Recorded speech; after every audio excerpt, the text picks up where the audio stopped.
E sabemos que todas as coisas contribuem juntamente para o bem daqueles que amam a Deus, daqueles que são chamados por seu decreto. Estou lendo Romanos 8, verso 28, uma escritura bem conhecida, mas que nunca fica velha nem super enfatizada. Paulo continua dizendo no verso 29 a seguir, Paulo diz assim: porque os que dantes conheceu, também os predestinou, para serem conformes à imagem de seu Filho, a fim de que ele seja o primogênito entre muitos irmãos. E aos que predestinou, a esses também chamou, e aos que chamou, a esses também justificou, e aos que justificou, a esses também glorificou. Meu Deus, que coisa! Deus está falando de mim, de você, de nós. Então, Paulo falando, porque aos que dantes conheceu, também os predestinou. Dantes conheceu, nos conheceu antes. Quando? Quando foi que Deus te conheceu? E onde? Bem, Deus te conheceu antes da fundação do mundo. Onde? Em sua própria mente. Ele sendo onisciente, ele preenchendo todo o tempo. Deus preenche não somente o tempo, mas toda a eternidade. Então ele conhece o fim antes do começo. Ele viu a você. Ele viu suas decisões, ele viu as opções e as decisões que você tomaria. Ele te amou. Ele te amou. Então ele te elegeu. Ele te predestinou. Oh, meu irmão, e ele fez com que todas as coisas contribuíssem para o seu bem. E Paulo disse: se Deus é por nós, quem será contra nós? Quem será contra mim? Quem será contra você? Se Deus é por nós. Paulo disse: quem nos condenará? Pois é Deus que nos justifica. E você sabe o que é ser justificado? É como se você nunca tivesse pecado. Ser perdoado é bom, é muito bom ser perdoado, mas a mancha continua ali. Uma pessoa que foi perdoada, tudo bem, ela é perdoada, mas a mancha continua ali. Mas a pessoa que ela é justificada, a sua transgressão ela é apagada.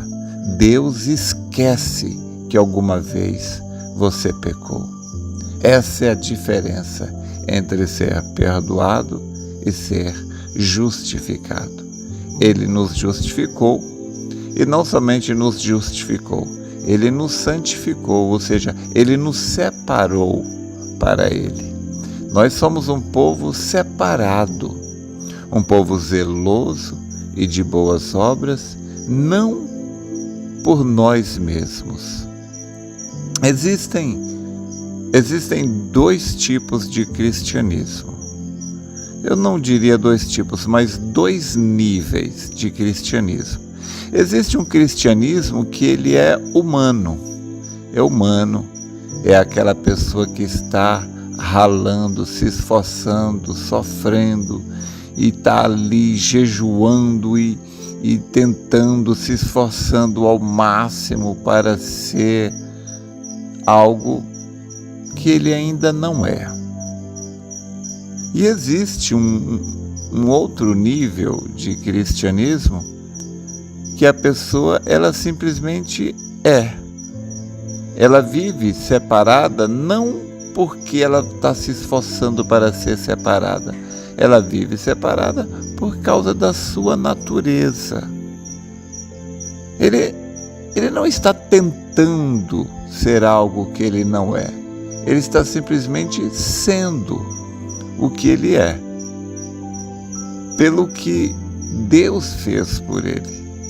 A obra, a mudança que Deus fez em sua natureza é o novo nascimento.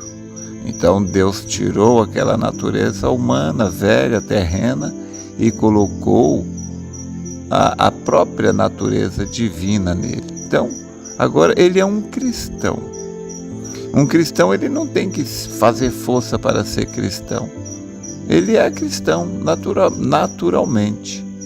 É claro, eu já disse isso em tempos anteriores, que não é porque você é um cristão que você não sofre tentação. Não é isso não. Nós ainda temos duas naturezas. A humana, que é o homem de fora, e a divina, que é o homem de dentro. E Paulo exemplificou isto claramente. Disse que o espírito combate contra a carne contra o espírito. Isto é claro, é inegável. Nós não estamos aqui para falar de fantasia, de bobagem, de utopia. Não. Aquele índio que foi convertido falou a mesma coisa. Disse que havia dois cães dentro dele, o cão branco e o cão preto. Então ele falava, aquele que vence é aquele que índio alimenta mais. Então é claro, existem essas duas naturezas ainda. Por quê? Porque nós fomos redimidos, só o homem de dentro. Nosso espírito foi redimido, mas a nossa carne não. E nós estamos presos, atrelados a este corpo ainda. Então, nós vamos carregar este Romanos 7 junto com Romanos 8, até o dia que a morte nos liberte, ou então o dia da nossa transformação. Mas o que eu quero mostrar aqui, sobre os dois tipos de cristianismo, é que existe um cristianismo que é mental. É aquela que a pessoa vê, ela entende que ela precisa honrar, servir a Deus, e ela não pode seguir o curso natural da vida terrena aqui, mundana, porque é pecado, e o salário do pecado é a morte, e ele se esforça para ser um cristão, e se esforça daqui, espreme dali, mas ele nunca consegue. Não consegue porque são duas coisas diferentes. O humano não consegue ser divino. Agora, quando a pessoa nasce de novo e lhe é concedido a natureza de Deus vir sobre ele recebe o Espírito Santo, então se cumpre aquilo que o profeta disse na mensagem, o sinal.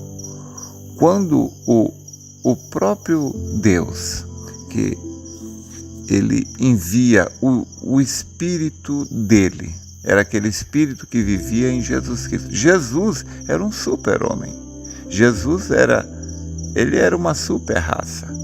Ele não era meramente um homem. Ele era um super-humano. Então, o profeta disse na mensagem o sinal, que então, quando ele morreu, então aquele Espírito que estava em Jesus veio sobre o nascido de novo, sobre o cristão, sobre o eleito. E quando aquele Espírito Santo vem sobre você, isto faz de você uma super raça. Então, é como a palavra de Deus diz, que o pecador, uma vez purgado, ele não tem mais desejo de pecar. Volto a fazer menção dessa diferença, para você não ficar se martirizando, achando que você não é, porque você ainda sofre tentação. E também não quero fazer fantasiar uma coisa, dizer algo que não é real. O fato de você não ter desejo de pecar não quer dizer que você não sofra tentação. Você sofre tentação, porque você tem que vencer. Nós vamos chegar lá como vencedores. E para haver vitória tem que haver luta. Então tem que haver a tentação. Porém, você não tem desejo de pecar. E quando você vacila e você erra, existe algo dentro de você, uma dor tão grande que te leva a consertar aquilo. Enquanto você não conserta aquilo, você não sossega. Por que não? Porque não é mais a sua natureza pecar, você não tem mais desejo de pecar, você é nascido de novo, a sua natureza veio do céu, um átomo da 7ª dimensão. Você é essa pessoa, este é o verdadeiro cristianismo. Você é um cristão e a sua natureza é de cristão, é como uma ovelha. Uma ovelha, um cordeiro, ele é um cordeiro, ele não faz força para dar lã. Ele não faz força para falar bé, isso está nele. Ele vive como um cordeiro, ele é um cordeiro, sua natureza é de cordeiro. Assim é o cristão nascido de novo. Você. O problema é que você fica julgando a você mesmo pelo homem de fora, quando na verdade você não é essa casca de fora. Você é um homem de dentro, você é espiritual, você é uma parte de Deus, porém você está vivendo em uma dimensão humana. Então, como foi dito por um filósofo, um teólogo católico, e o que ele disse é uma grande verdade. A verdade, ela é verdade, não importa quem diga. Se é verdade, é verdade. Ele disse: e nós não somos seres humanos tendo uma experiência espiritual. Nós somos seres espirituais tendo uma experiência humana. Essa é a verdade. Então, você é isso daí. Você é o filho do rei. E você, se você é nascido de novo, já tem o Espírito Santo, você não está espremendo daqui, espremendo dali, para ser um cristão. Você é um cristão naturalmente. Os frutos, você dá os frutos naturalmente. Não é aquele outro cristianismo mental em que a pessoa fica forçando, querendo produzir, fabricar frutos para o identificar. Porque, claro, o que identifica uma árvore são seus frutos. Mas não é fabricar. Se você pegar um jatobazeiro e pendurar laranjas nele, não faz dele uma laranjeira. Mas quando aquela árvore bebe muito da água da chuva, então aquele excesso de água vai produzir frutos naturalmente. O fruto conforme a sua espécie, a sua natureza. Assim é o que devemos fazer. Beber desta água da vida. Água da vida. Essa água da vida, você bebe uma quantidade que ela é para te manter vivo. E se você bebe mais do que precisa, esse excesso transforma-se em frutos. E assim é que é ser cristão. Você não está lutando, espremendo, tentando fabricar um cristianismo. Você é cristão naturalmente. Isso está dentro de você. Porque você está preso a um corpo humano. Este corpo humano, o diabo cria armadilhas e te leva a errar, cometer erros.